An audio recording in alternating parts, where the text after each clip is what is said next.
Assalamualaikum warahmatullahi wabarakatuh. Perkenalkan, kami dari kelompok 5 akan mempresentasikan tentang manajemen piutang.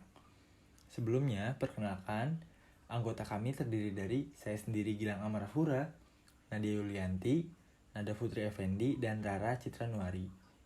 Langsung saja yuk ke pokok pembahasan. Kita akan membahas tentang pengertian manajemen piutang terlebih dahulu. Untuk menjamin efektivitas piutang yang dimiliki perusahaan, maka dituntut perlunya pengelolaan yang baik. Jika tidak dikelola dengan baik, maka akan menyebabkan terjadinya beberapa risiko. Di antaranya, tidak terbayarnya piutang pada saat jatuh tempo, dan terjadinya kerugian atas piutang yang tidak tertagih.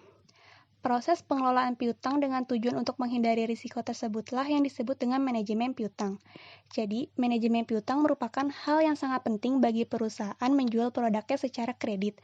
Manajemen piutang terutama menyangkut masalah pengendalian jumlah piutang, pengendalian terhadap pemberian piutang, pengendalian terhadap pengumpulan piutang, dan evaluasi terhadap politik kredit yang dilakukan oleh perusahaan. Jadi, manajemen piutang harus dimulai dari kegiatan perencanaan yang matang terhadap aktivitas penjualan kredit atau pemberian pinjaman kepada individu maupun perusahaan, pengendalian terhadap pengumpulan piutang berdasarkan jatuh temponya, serta melakukan evaluasi atas seluruh kebijakan yang sudah diterapkan terkait dengan piutang tersebut guna untuk mengambil kebijakan yang lebih baik ke depannya. Lanjut ke tujuan manajemen piutang. Tujuan dari manajemen piutang itu sendiri yaitu untuk mengelola dan mengorganisir piutang perusahaan agar semua piutang dapat ditagih dan diterima atau dikonversi sebagai kas yang akan menghasilkan laba bagi perusahaan. Selain itu juga, manajemen piutang dapat dilakukan untuk menghindari risiko kecurangan yang akan terjadi pada piutang seperti kegagalan untuk menagih pelanggan, kesalahan dalam penagihan, kesalahan dalam memasukkan data ketika memperbarui, pencurian kas, kehilangan data, dan kinerja yang buruk.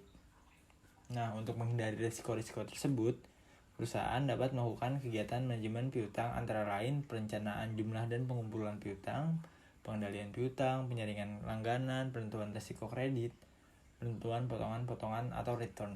Jadi, secara garis besar, penjelasan di atas dapat disimpulkan bahwa piutang merupakan sumber laba perusahaan yang liquid. Perusahaan perlu melakukan manajemen piutang untuk memastikan bahwa piutang perusahaan telah dikelola dengan baik.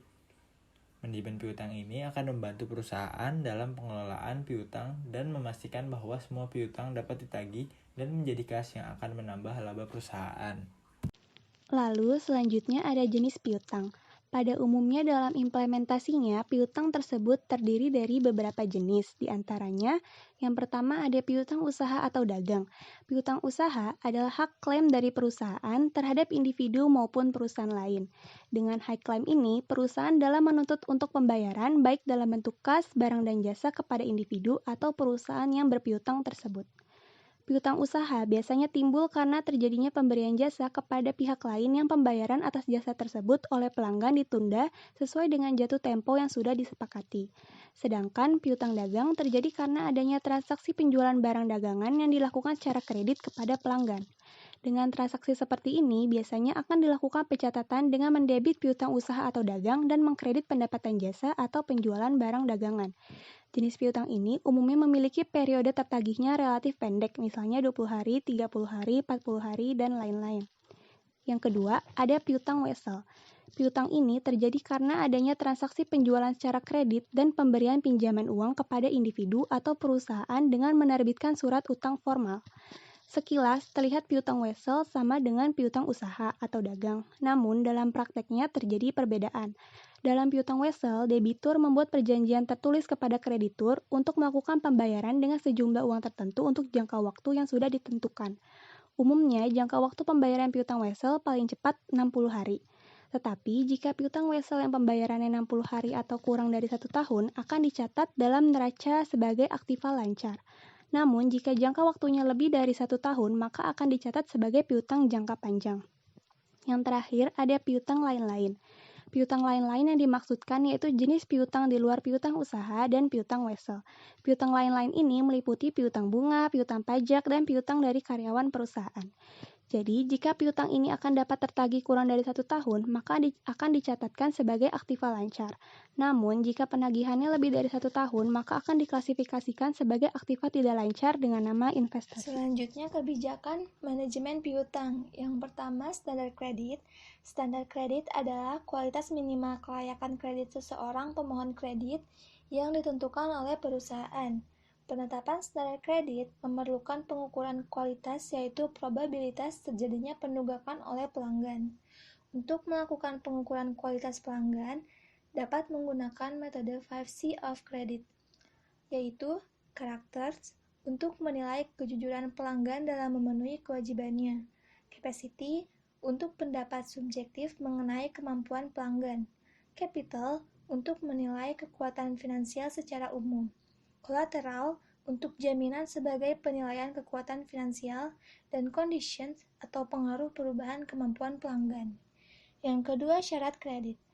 Suatu syarat kredit biasanya akan menetapkan sebuah periode kredit diberikan dan potongan tunai untuk pelanggan yang melakukan pembayaran lebih awal. Faktor yang mempengaruhi syarat kredit adalah sifat ekonomi produk, kondisi penjual dan pembeli, periode kredit, potongan tunai, dan juga tingkat bunga bebas risiko. Yang ketiga, kebijakan kredit. Dalam memberikan kebijakan kredit, harus menentukan beberapa keputusan yang mencakup kualitas jumlah yang diterima, periode kredit, potongan tunai, persyaratan khusus, dan tingkat pengeluaran untuk pengumpulan utang. Yang keempat, penagihan secara rutin. Jika telah memberikan kredit terhadap pelanggan, yang harus dilakukan yaitu melakukan penagihan secara rutin. Penagihan secara rutin dapat dilakukan dengan cara mengirimkan pesan melalui telepon, email, atau media lainnya untuk mengingatkan pelanggan untuk melakukan pembayaran. Seperti mencoba menghubungi pelanggan minimal 7 hari sebelum tanggal jatuh tempo, dan melakukan setiap hari di 3 hari terakhir sebelum jatuh tempo. Dengan semakin seringnya mengingatkan, pelanggan akan lebih cepat melakukan pembayaran utangnya. Selanjutnya, yang kelima ada faktor yang mempengaruhi investasi piutang. Piutang yang diakibatkan oleh penjualan secara kredit mempunyai kelebihan dan kekurangan. Dengan banyaknya penjualan kredit yang dilakukan oleh perusahaan, maka akan menyebabkan investasi terhadap piutang akan meningkat. Sutrisno 2008 menyebutkan bahwa terdapat beberapa faktor yang mempengaruhi besar kecilnya dana yang diinvestasikan dalam piutang. Di antaranya, besarnya volume penjualan kredit, syarat pembayaran, ketentuan tentang pembatasan kredit atau plafon kredit, dan kebiasaan pembayaran. Dari debitur, kebijakan dalam penagihan piutang demikian juga halnya dengan pendapat Rianto 2001 yang mengemukakan bahwa yang pertama yaitu volume penjualan kredit, yang artinya volume penjualan kredit yang diberikan kepada pelanggan menjadi faktor utama dalam menentukan besar kecilnya investasi dalam piutang. Yang kedua, syarat pembayaran. Penjualan yang dilakukan secara kredit biasanya tertera jatuh tempo serta diskon yang diperoleh pembeli. Namun, ada juga yang tidak mempunyai diskon. Misalnya, syarat pembayaran yang diterapkan oleh perusahaan 2/5, Syarat pembayaran ini artinya jika pelanggan melakukan pembayaran atas transaksi penjualan kredit tersebut paling lambat 5 hari dari tanggal transaksi, maka akan mendapatkan diskon sebesar 2%. Namun, jika lewat 5 hari sampai dengan 30 hari setelah transaksi, maka pelanggan tidak mendapatkan diskon. Yang ketiga yaitu ketentuan tentang pembatasan kredit.